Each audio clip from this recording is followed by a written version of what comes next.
ನಡಿ, ಈಗ ಶುರು ಮಾಡೋಣ. ಕೇಸರಿಯಿಂದ ಮನೋಲ್ಲಾಸ ಮನಸ್ಸು ಮತ್ತೇರಿ ಕುಣಿದಾಡಿದೆ ನೋಡು, ಮನಸ್ಸು ಮತ್ತೇರಿ ಕುಣಿದಾಡಿದೆ ನೋಡು. ಕ್ಷಣ ಕ್ಷಣವೂ ಆಚರಿಸಿ ಕೇಸರಿ ಹಬ್ಬ. ವಿಮಲ್, ಬಾಯಲ್ಲಿ ಹೇಳಿ ಕೇಸರಿ. ಕರ್ನಾಟಕದಲ್ಲಿ ಉತ್ತಮ ಮಳೆಯಾಗಿದೆ ಅಂತ ಹೇಳಿ ಹವಾಮಾನ ಇಲಾಖೆ ತಜ್ಞ ಸಿಎಸ್ ಪಾಟೀಲ್ ಹೇಳಿದ್ದಾರೆ. ಉತ್ತರ ಕನ್ನಡ ಜಿಲ್ಲೆಯಲ್ಲಿ 23 centimetre, Karwar 22 centimetre, Gokarna 20 centimetre, Kumta 20 centimetre ಸೇರಿದಂತೆ ಹೆಚ್ಚು ಮಳೆಯಾಗಿದೆ.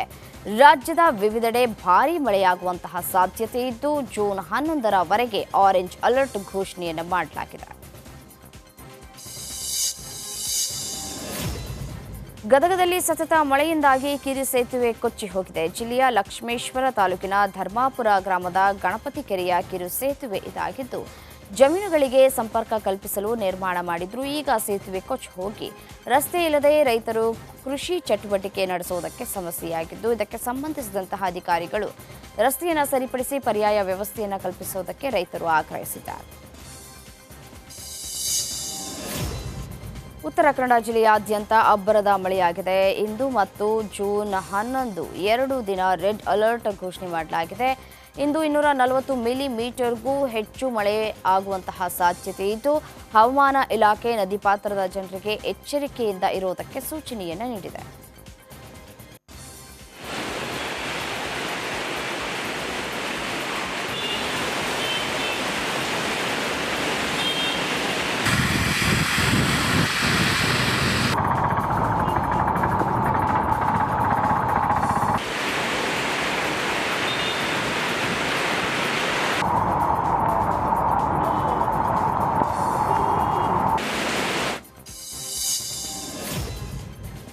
ಕಲಬುರಗಿ ಜಿಲ್ಲೆಯಾದ್ಯಂತ ಭಾರೀ ಮಳೆಯಾಗಿದ್ದು ಹವಾಮಾನ ಇಲಾಖೆ ರೆಡ್ ಅಲರ್ಟ್ ಘೋಷಣೆ ಮಾಡಿದೆ. ಇಂದಿನಿಂದ ಜೂನ್ 11ರವರೆಗೂ ರೆಡ್ ಅಲರ್ಟ್ ಘೋಷಣೆ ಮಾಡಿದೆ. ಅಲ್ಲದೆ ನದಿ ತೀರದ ಜನರಿಗೆ ಎಚ್ಚರಿಕೆಯಿಂದ ಇರುವುದಕ್ಕೆ ಜಿಲ್ಲಾಡಳಿತ ಸೂಚನೆ ನೀಡಿದೆ. ಇನ್ನು ಜಾನುವಾರುಗಳನ್ನು ನದಿ ತೀರದಲ್ಲಿ ಬಿಡದಂತೆ ಜಿಲ್ಲಾಧಿಕಾರಿ ಎಚ್ಚರಿಕೆಯನ್ನು ಕೊಟ್ಟಿದ್ದಾರೆ.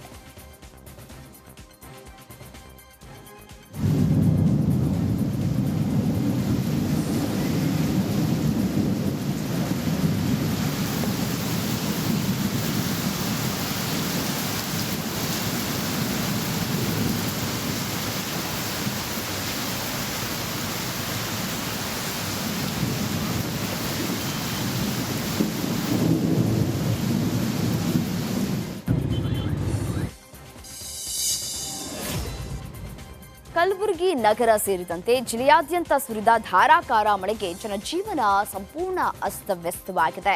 ಕಲಬುರಗಿ ಜಿಲ್ಲೆ ಜೇವರ್ಗಿ ಪಟ್ಟಣದಲ್ಲಿ ಸುರಿದ ಧಾರಾಕಾರ ಮಳೆಗೆ ಎಲ್ಲಾ ಪ್ರಮುಖ ರಸ್ತೆಗಳು ಜಲಾವೃತವಾಗಿವೆ.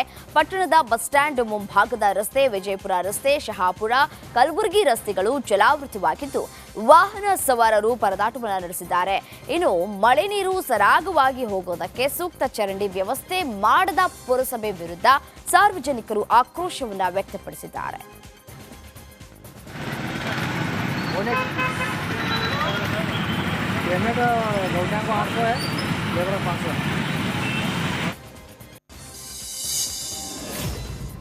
ಕಲಬುರಗಿ ಜಿಲ್ಲೆಯಲ್ಲಿ ಭಾರೀ ಮಳೆ ಮುನ್ಸೂಚನೆ ಇದ್ದು ಮುನ್ನೆಚ್ಚರಿಕಾ ಕ್ರಮವಾಗಿ ಜಿಲ್ಲಾಡಳಿತ ಸಹಾಯವಾಣಿ ಸ್ಥಾಪನೆ ಮಾಡಿದೆ. ತುರ್ತು ಪರಿಸ್ಥಿತಿಯಲ್ಲಿ 1077 ಸಂಖ್ಯೆಯ ನಂಬರ್ಗೆ ಕರೆ ಮಾಡುವುದಕ್ಕೆ ಜಿಲ್ಲೆಯ ಜನರಿಗೆ ಸೂಚನೆ ನೀಡಿದೆ. ನದಿ, ಹಳ್ಳ ಕೊಳ್ಳಗಳು, ಚೆಕ್ ಡ್ಯಾಂಗಳತ್ತ ಜಾನುವಾರುಗಳು ತೆರಳದಂತೆ ಮನವಿಯನ್ನು ಕೂಡ ಮಾಡಿದ್ದಾರೆ. ಪ್ರವಾಹ ಉಂಟಾಗುವ ಸಾಧ್ಯತೆಯಿಂದ ಗ್ರಾಮೀಣ ಪ್ರದೇಶಗಳಲ್ಲಿ ಡಂಗೂರ ಸಾರಿಸುವುದಕ್ಕೆ ಆದೇಶ ನೀಡಿದ್ದು ಈಗಾಗಲೇ ಹವಾಮಾನ ಇಲಾಖೆ ಆರೆಂಜ್ ಅಲರ್ಟ್ ಘೋಷಣೆ ಮಾಡಿದೆ. ಗದಗ ತಾಲೂಕಿನ ಚಿಕ್ಕ ಹಂದಿಗೋಳ ಗ್ರಾಮದಲ್ಲಿ ಮಳೆಯಿಂದ ಕೆರೆ ಭರ್ತಿಯಾಗಿ ಕೋಡಿ ಬಿದ್ದಿದೆ. ಕೋಡಿ ಬಿದ್ದ ಕೆರೆಯಲ್ಲಿ ಮೀನುಗಳ ಭರ್ಜರಿ ಬೇಟೆ ನಡೀತಾ ಇದೆ. ನೀರಿನ ಜೊತೆಗೆ ಮೀನುಗಳು ಹರಿದು ಬರ್ತಾ ಇದ್ದು ಗ್ರಾಮಸ್ಥರು ಉಚಿತ ಮೀನನ್ನು ಹಿಡಿಯೋದಕ್ಕೆ ನಾ ಮುಂದು ತಾ ಮುಂದು ಅಂತ ಮೀನು ಹಿಡಿಯೋಕೆ ನಿಂತಿದ್ದಾರೆ.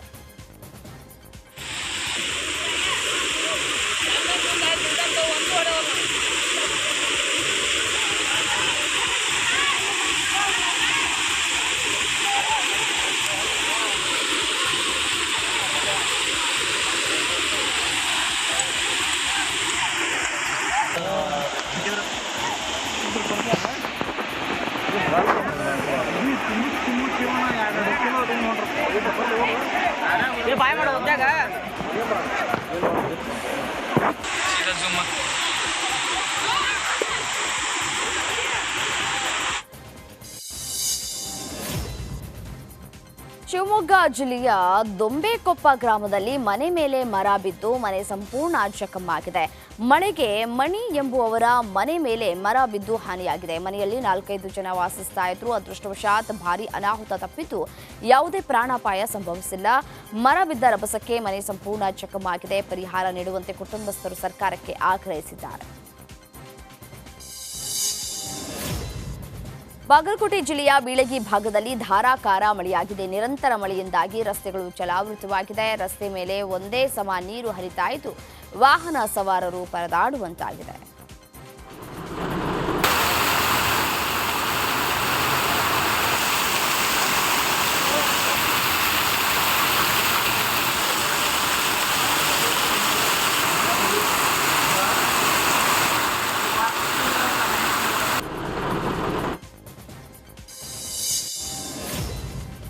ವಿಜಯಪುರದಲ್ಲಿ ಸತತವಾಗಿ ಸುರಿದ ಮಳೆಗೆ ನೀರಿನ ಪ್ರವಾಹ ಉಂಟಾಗಿದೆ. ನೀರಿನ ರಭಸಕ್ಕೆ ಲೋಹಗಾಂವ ಗ್ರಾಮದ ಸೇತುವೆ ಕೊಚ್ಚಿ ಹೋಗಿದ್ದು ವಾಹನ ಸವಾರರು ಪರದಾಡ್ತಾ ಇದ್ದಾರೆ.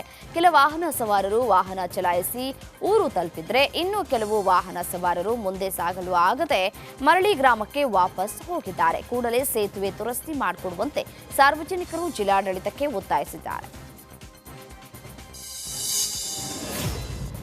ಬೆಳಗಾವಿ ಜಿಲ್ಲೆಯಾದ್ಯಂತ ಧಾರಾಕಾರ ಮಳೆಯಾಗಿದ್ದು ಜನರು ಹೈರಾಣರಾಗಿದ್ದಾರೆ. ಕೇವಲ 1 ಗಂಟೆ ಸುರಿದ ಮಳೆಗೆ ಬೆಳಗಾವಿ ಟಿಳಕವಾಡಿಯಲ್ಲಿರುವ ಡಿಮಾರ್ಟ್ ಮಳಿಗೆಗೆ ನೀರು ನುಗ್ಗಿದೆ. ರಸ್ತೆಗಳೆಲ್ಲ ಜಲಾವೃತವಾಗಿದೆ. ಇದರಿಂದಾಗಿ ಜನಜೀವನ ಅಸ್ತವ್ಯಸ್ತವಾಗಿದ್ದು ವಾಹನ ಸವಾರರು ಪರದಾಡುವಂತಾಗಿತ್ತು.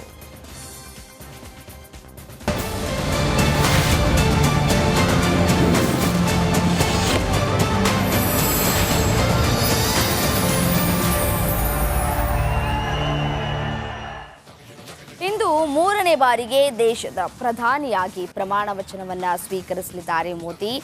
ದೇಶ ವಿದೇಶದ ಗಣ್ಯರ ಸಮ್ಮುಖದಲ್ಲಿ 3ನೇ ಬಾರಿ ಮೋದಿ ಪಟ್ಟಾಭಿಷೇಕ ಆಗಲಿದೆ. ಈ ಕುರಿತ ಒಂದು ವರದಿ ಇಲ್ಲಿದೆ ನೋಡಿ.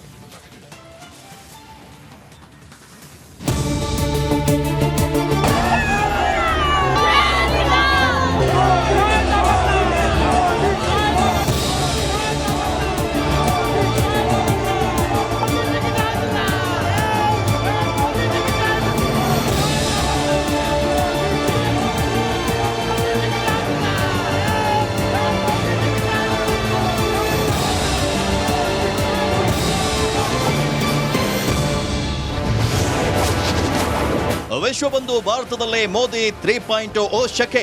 मैं नरेंद्र दामोदर दास मोदी ईश्वर की शपथ लेता हूं.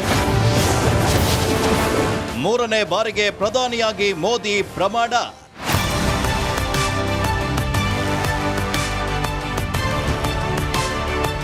ಲೋಕಸಭಾ ಚುನಾವಣೆಯಲ್ಲಿ ಆಘಾತಕಾರಿ ಗೆಲುವು ಕಂಡು ಆಂಧ್ರದ ನಾಯ್ಡುಗಾರರು ಬಿಹಾರದ ನಿತೀಶ್ ಬಾಬು ಜೊತೆಗೂಡಿ ನರೇಂದ್ರ ಮೋದಿ ಮತ್ತೊಮ್ಮೆ ದೇಶದ ಪ್ರಧಾನಿ ಪಟ್ಟಕ್ಕೇರಲು ಡ್ರೀಮ್ ಆಗಿ ರೆಡಿಯಾಗಿದ್ದಾರೆ. ನಮ್ಮ ಜೊತೆ ಇಡೀ ಸಚಿವ ಸಂಪುಟ ಅಸ್ತಿತ್ವಕ್ಕೆ ಬರಲಿದ್ದು ಮೊದಲೆರಡು ಅವಧಿಗಿಂತ ಬಲು ಡಿಫರೆಂಟ್ ಆಗಿ ಪದಗ್ರಹಣಕ್ಕೆ ನಮೋ ಸಿದ್ಧರಾಗಿದ್ದಾರೆ.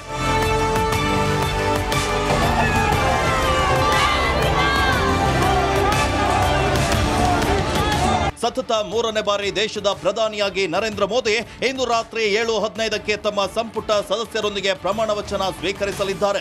ಇದರೊಂದಿಗೆ ಪಂಡಿತ್ ಜವಾಹರ್ಲಾಲ್ ನೆಹರು ನಂತರ ಸತತ 3ನೇ ಬಾರಿಗೆ ಪ್ರಧಾನಿಯಾದ ಮೊದಲ ಪ್ರಧಾನಿ ಎಂಬ ಕೀರ್ತಿಗೆ ಮೋದಿ ಭಾಜನರಾಗಲಿದ್ದಾರೆ. ನೆರೆಯ ರಾಷ್ಟ್ರದ ರಾಜಕೀಯ ಗಣ್ಯರಿಗೆ ಆಹ್ವಾನ.